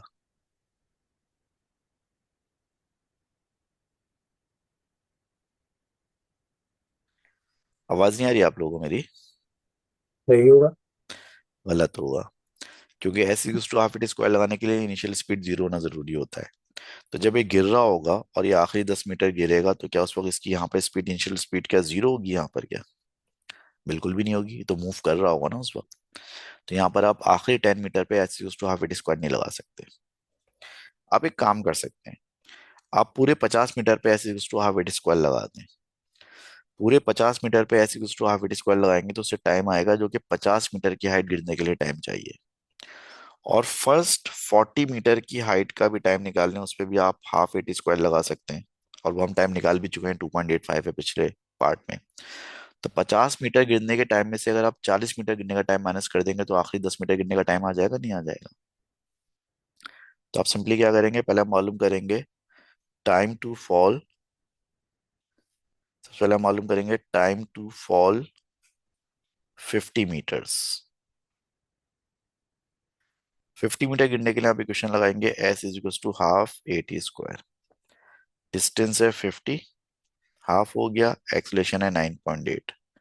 टाइम मालूम करना है, तो टाइम बराबर होगा 50 × 2 डिवाइड बाई 9.8 का स्क्वायर रूट। बताओ उसका आंसर क्या आ रहा है। 50 × 2 डिवाइड बाई 9.8 का स्क्वायर रूट। 3.19। 3.19। तो 50 मीटर नीचे गिरने में उसको टाइम लगेगा 3.19 सेकेंड। और 40 मीटर गिरने में time to fall first 40 metre. शुरू के 40 मीटर गिरने का टाइम वैसे आपको कैलकुलेट करना चाहिए, लेकिन हम इत्तेफाक की बात है पिछले वाले नुमाइकल में कर चुके हैं कैलकुलेट। तो वो आया 2.85 सेकेंड्स। तो जो लास्ट 10 मीटर गिरने का टाइम होगा वो कैसे आएगा, time to fall last 10 metres, आखिरी 10 मीटर गिरने का टाइम जो होगा वो बराबर होगा इनके डिफरेंस के, 3.19 माइनस 2.85। तो ये मेरे ख्याल से हो जाएगा 0 पॉइंट कितना होगा भाई बताओ। 19 और 15 कितने होते हैं, 34, 0.34 seconds. Zero metre. Point three four 0.34 second. तो लास्ट 10 मीटर गिरने में इसको 0.34 सेकेंड्स लगेंगे। ठीक हो गया। चलें और आगे चलते हैं। कह रहे हैं कि a stone is dropped from a height of 98 meter. When the stone hits the surface, a sound travels to the person who drops the stone. The speed of the sound in air is 330 meter per second. So calculate the time interval between dropping the stone and hearing the sound. एक बंदे ने यहाँ से stone drop किया, नीचे गिरा stone. नीचे height है 98 मीटर। स्टोन टकराया, टकराने का तो उसकी आवाज आएगी ऊपर। तो स्टोन को ड्रॉप करने से आवाज कानों तक पहुंचने का जो टाइम इंटरवल इंटरवल है वो मालूम करना है। अब देखें, स्टोन को ड्रॉप करने से लेकर आवाज के कानों तक आने का जो इंटरवल है उसमें दो टाइम आपको निकालने होंगे। एक तो कि स्टोन कितनी देर में जमीन पे पहुंचा, दूसरा है कि आवाज कितनी देर में ऊपर पहुंची। अब स्टोन को जो आपने ड्रॉप किया तो ज़ाहिर है स्टोन की इनिशियल स्पीड क्या होगी, जीरो। एक्सलेशन कितना होगा, 9.8 प्लस, क्योंकि नीचे आते हुए हम 9.8 प्लस लेते हैं। और टाइम हमें मालूम करना है, डिस्टेंस जो ट्रेवल होगा 98 मीटर है। चूंकि इनिशियल स्पीड जीरो है तो इस पर हम इक्वेशन लगा सकते हैं s is equal to half A T square. S की वैल्यू 98 है, बराबर है किसके, हाफ ए टी स्क्वायर के बराबर है ये। 98 बराबर है हाफ ए टी स्क्वायर के बराबर है। अब एक्सलेशन भी हमें पता है, एक्सलेशन कितना है 9.8 मल्टीप्लाई बाई 9.8 टी स्क्वायर। तो टाइम बराबर होगा 2 × 98 एन डिवाइड बाय 9.8 का स्क्वायर, तो टाइम हो जाएगा 4 पॉइंट समथिंग के बराबर। तो बताओ कितना आ रहा है। 2 multiply bye 9.8 divide by 9.8, 2 multiply bye 98 divide by 9.8। हाँ यशवंत बताओ कितना आ रहा है ये। 4.47। 4.47। तो 4.47 सेकंड में तो पत्थर नीचे पहुंचेगा। अब जो आवाज ऊपर आएगी, time to time taken by sound, आवाज जो ऊपर आएगी, आवाज पे के ऊपर तो कोई इक्वेशन ऑफ मोशन नहीं लगेगी ना, आवाज तो अपनी स्पीड से आएगी। तो आवाज के आने का जो टाइम होगा बराबर होगा डिस्टेंस डिवाइड बाय आवाज की स्पीड के। तो आवाज को डिस्टेंस कितना ट्रेवल करना पड़ा है ऊपर आने के लिए, आवाज को डिस्टेंस ट्रेवल करना पड़ा है ऊपर आने के लिए 98। और आवाज की स्पीड आपको कितनी दी हुई है, आवाज की स्पीड आपको दी हुई है 330 मीटर पर सेकेंड। तो आवाज को ऊपर आने में कितना टाइम लगेगा जरा बताओ। 98 डिवाइड बाय 330 कितना होता है। 98 डिवाइड बाय 330 कितना होता है। 0.2969। पॉइंट 297। 297। ठीक है। अब जो टोटल टाइम होगा वो कितना होगा। टोटल टाइम के लिए दोनों टाइम को ऐड कर लेंगे हम। 4.47 प्लस 0.297, तो कोई कितना आ रहा है, मेरे ख्याल में ये आ जाएगा कोई 4 पॉइंट अपना 77 के लिए कुछ आ जाएगा। 767। हाँ, हाँ वही 77। 77 हो गया। तो इस पत्थर के गिरने से लेकर इस पत्थर की आवाज आपके कानों तक आने में टोटल टाइम आपको लगेगा 4.77 सेकेंड्स। अब ये फ्री फॉल मोशन के कुछ क्वेश्चंस हैं फ्रॉम पास्ट पेपर्स। और इसका पहला सवाल है, कह रहे हैं कि an experiment is done to measure the acceleration of free fall of a body from rest. Which measurements are needed? आप एक ऑब्जेक्ट को रेस्ट से ड्रॉप करेंगे ऊपर से नीचे, और उसका जो एक्सलेशन है वो मालूम करेंगे। तो अगर आप एक ऑब्जेक्ट को रेस्ट से ऊपर से ड्रॉप करते हैं तो उसकी इनिशियल स्पीड तो हो गई 0। जो हाइट कवर करेगा वो हो गया डिस्टेंस s। एक्सेलरेशन उसका जो है वो आप मालूम करना चाहते हैं, और उसको गिरने में जो टाइम लगेगा वो हो गया t। तो हमने पढ़ा था कि जब इनिशियल स्पीड 0 होती है तो फिर थर्ड इक्वेशन हम इस तरह लिखते हैं s equals to half A T square. अब यहाँ पर एक्सलेशन रिक्वायर्ड है तो एक्सलेशन बराबर होगा 2 times of distance divide by T square. It means कि एक्सलेशन ऑफ फ्री फॉल मालूम करने के लिए सिर्फ दो चीजें पता होना चाहिए, एक तो डिस्टेंस हाइट वो कितना नीचे गिरेगा, और दूसरा टाइम कितने टाइम में गिरेगा। तो हमें क्या चाहिए होगा, द हाइट ऑफ फॉल, यानी कि वो कितना नीचे गिरेगा डिस्टेंस, और दूसरा टाइम ऑफ फॉल कितनी देर में गिरेगा। तो दो चीजें अगर आपको पता होंगी तो आप ये क्वेश्चन अप्लाई करके उसका एक्सलेशन ऑफ फ्री फॉल मालूम कर सकते हैं। ए आंसर हो जाएगा। क्वेश्चन नंबर 2 देखें भाई। The the diagram shows a laboratory experiment in which a feather falls from rest in a long evacuated vertical tube of length capital L. The feather takes time capital T to fall from the top to the bottom of the tube. How far will the feather have fallen from the top of the tube in time 0.5 t? तो सवाल ये है कि ये पूरी tube है, इस tube में आप एक फेदर ऊपर से गिराएंगे तो उसकी इनिशियल स्पीड क्या होगी, इनिशियल स्पीड 0 होगी। ये पूरा नीचे तक गिरेगी तो डिस्टेंस कितना कवर होगा, डिस्टेंस कवर होगा लेंथ एल, ट्यूब की लेंथ के बराबर डिस्टेंस कवर होगा। एक्सलेशन जाहिर है उसका एक्सलेशन ऑफ फ्री फॉल होगा जिसको हम स्मॉल जी से शो कर सकते हैं 9.8 मीटर पर सेकंड स्क्वायर। और ये कह रहा है कि इसको टाइम जो लगेगा वो कैपिटल टी टाइम लगेगा इसको। ठीक है।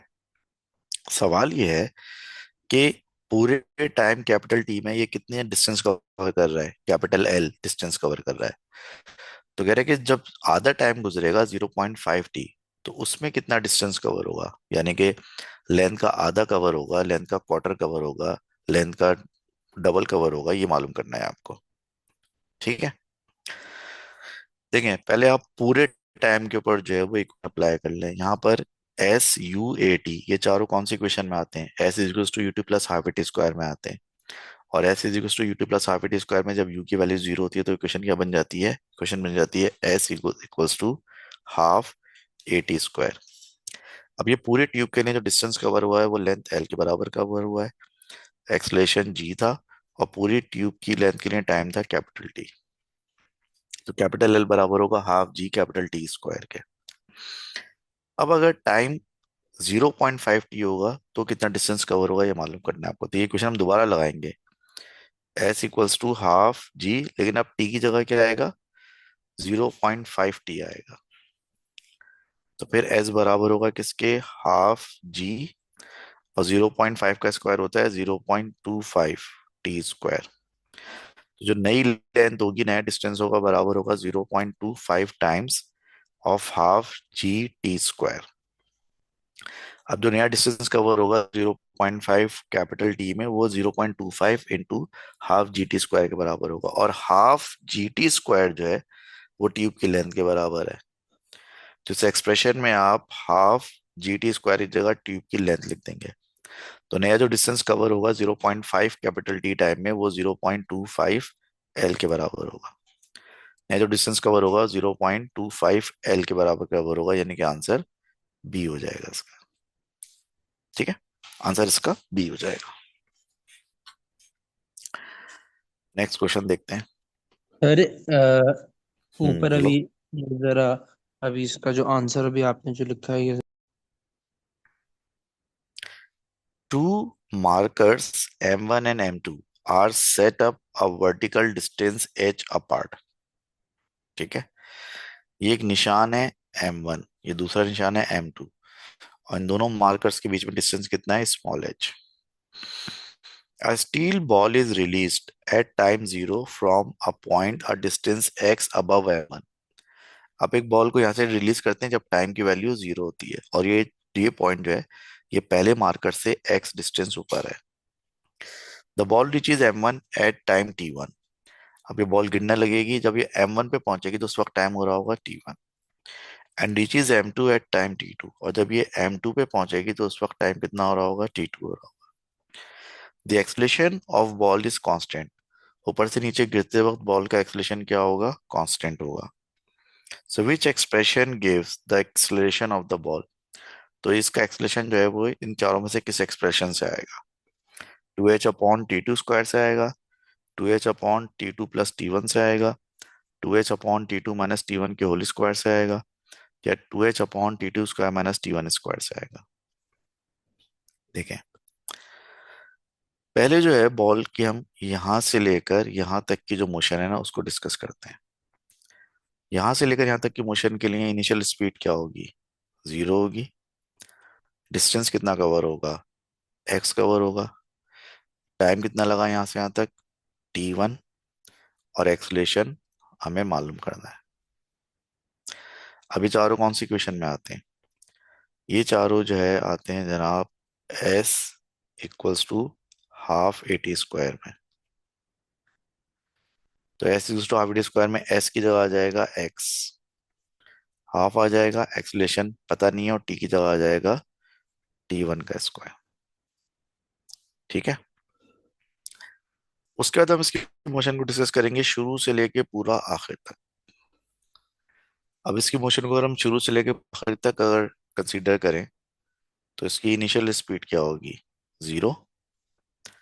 डिस्टेंस इसने कितना कवर किया होगा total, x plus h, total distance cover किया होगा इसने।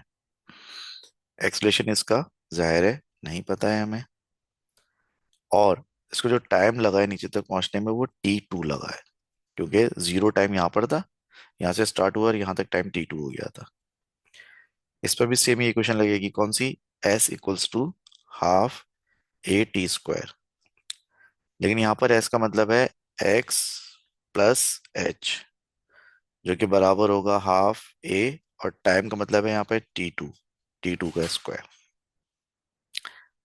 अब ये दो इक्वेशंस हैं, इनको साइमल्टेनियसली सॉल्व करके हम ए मालूम करेंगे। कैसे मालूम करेंगे, इस इक्वेशन के हिसाब से x की वैल्यू ये है, तो x की इस वैल्यू को उठाकर हम इस वाली इक्वेशन की x की वैल्यू में पुट कर देंगे। तो यहाँ पर x की जगह हम क्या लिख देंगे, x की जगह हम लिख देंगे हाफ ए टी1 स्क्वायर प्लस h, बराबर होगा हाफ ए टी टू स्क्वायर। एच को यहीं रहने दें, राइट साइड पर है हाफ ए T2 स्क्वायर, और हाफ ए T1 स्क्वायर को राइट साइड पे ले जाते हो जाएगा हाफ ए T1 स्क्वायर। यहां से आप कॉमन ले लेंगे हाफ ए को, तो ब्रैकेट में बचेगा T2 square minus T1 square, और यहां से आप ए को सब्जेक्ट बनाएंगे तो ये बराबर हो जाएगा 2h divided by T2 square minus T1 square.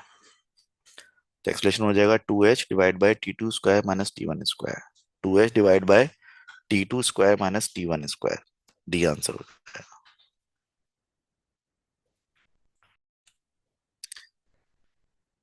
Basketball player hits a ball vertically downwards with a speed of 2.4 meter per second from a height of 0.9 meter. Air resistance is negligible.